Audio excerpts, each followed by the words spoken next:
Welcome to another edition of Teachers Are Thots series. All Teachers Are Thots series. I think part 5. And this is really isn't about thought behavior, but this is gonna be my other installment of me uh, ripping and hating. This is my own version of a hate-a-thon on self-righteous teachers that think they know everything. But anyway, this is a video. This video right here shows you why is like me personally, I can't talk about how I feel in real life. I can't, because the normies is the when I talk about normies, people just think you're shitting on the average. No, I'm talking about a mindset, an average mindset. I've talked to homeless people who are not normies. It's the mindset, the normie mindset. Oh, teachers have it so hard. Nigga, teachers is not, to be a teacher is not, wasn't even supposed to be something. It's not a full-time job. It's a part-time job. But anyway, before I even go into that, right here, this video right here, I'm going to show you something, because I cannot stand normie thinking, but it's like, look, it is what it is. I got to deal with it. I'm going to show you a video where people like they give certain people of authority too much credit. That doesn't just go for teachers. I'm talking about police, firefighters, well, not really firefighters, but still firefighters. There are certain professions that get a little bit too much leniency for the incompetency that they show in their professions, and I tend to deal with the teachers on my end. So let's hear what these normies have to say here. Group projects at school were not meant to teach you teamwork with your classmates. They were meant to get you used to the incompetence of your future coworkers in the workplace. I said what I said. Oh my God, she killed it. She killed it, man. Now, let's analyze what she said here. I'm going to repeat the video, and I'm going to hope you guys, when I repeat the video, I hope you guys understand why I completely disagree with this. They're giving teachers way too much credit on this one, but I'm going to play the video one more time, and I'm going to analyze it for you. Group projects at school were not meant to teach you teamwork with. In school, let me show you something, man. Because I'm gonna give you guys a cheat code, only because when I was a kid, I used to be in the office in elementary school, literally like every day, because I got in trouble literally every day. And what happened was I got to see teachers behind the scenes and what they were talking about in second grade. And like I said, you guys give these people too much credit. I've seen behind the curtains of how they think, why they put certain assignments, why they'll like the stuff that they do, like when the teachers drop the group projects, right? They're not trying to grade everybody individually. Okay? They're acting like teachers are giving you life lessons for how to work as a team and what. No. Because if they really did, they would give you the option to work by yourself or work with a group. That's what I would do if I was a teacher. If it was really about that, you should be really given a choice, because in life you're actually given a choice if you want to work by yourself, which is going to be harder for you, or you can work with a group, and that could be harder or easier depending on who you pick. That's real life. Now, they're always talking about real life is you just force the group project. No, because at the end of the day, you got to see what the agenda behind the group projects are. The reason why they assign group projects to teachers is because they're too lazy. They're not trying to grade everybody individually. They want it so they could, it makes grading for them much easier. And when I look at the comments, I'm going to bring it up because, like I said, I try not to think like a normie, because I know because normies will think that she ate. But no, it's not about your future co-workers and what. It's not about that. It's not about that. Because first of all, in this whole thing with incompetent co-workers and whatnot, look, man. Look. I don't know if you guys understand how this thing works, but a lot of the times, especially nowadays, who you know is what's going to push you up a lot of the times. And on the opposite end of that spectrum, the better you do at your work, the more responsibility management will put on you to do unnecessary shit with very from zero to little bump in pay.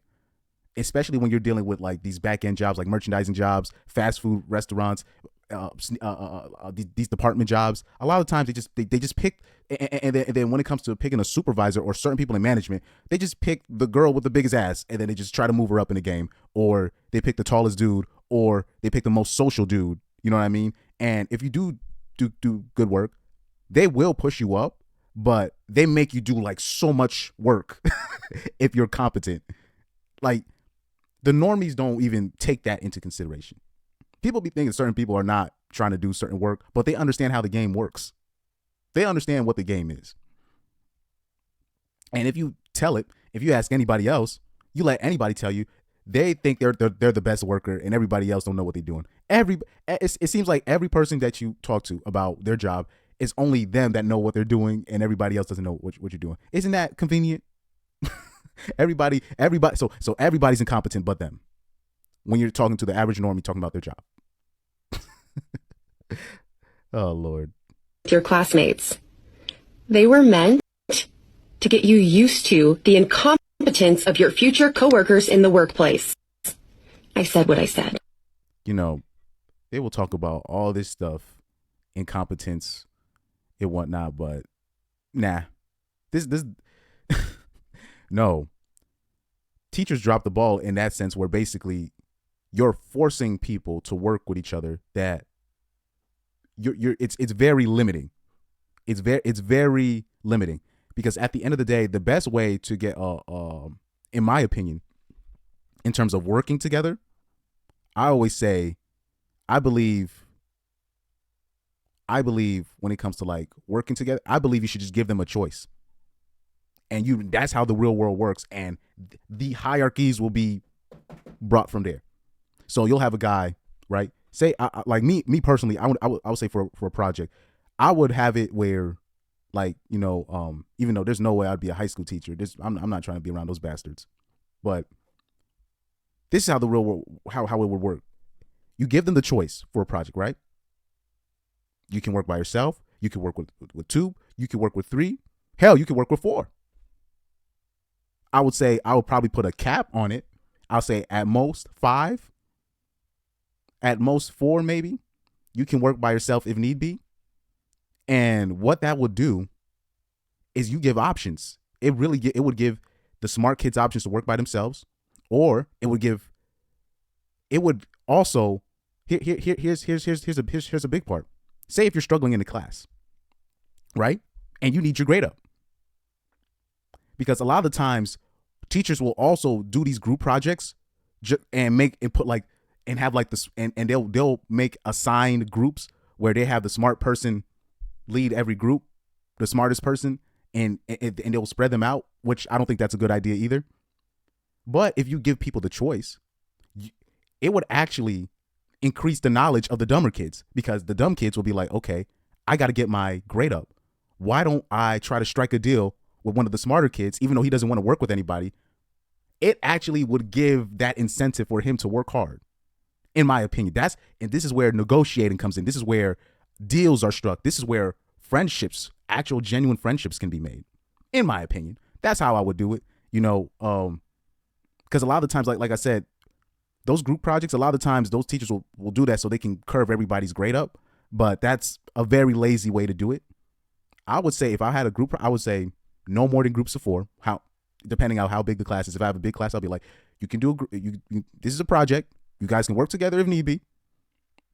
No problem with that, because people be comparing notes anyway. So you could do that, and that's a real representation of real life. In real life, you can work for a company, right, where all the winners are, or you can work by yourself. You could be an entrepreneur, be by yourself, or you could be an employee and go under a winning team, aka find the smartest guy in the class or the girl in the class, strike up a deal, and let's see what we can and see what we can go from there.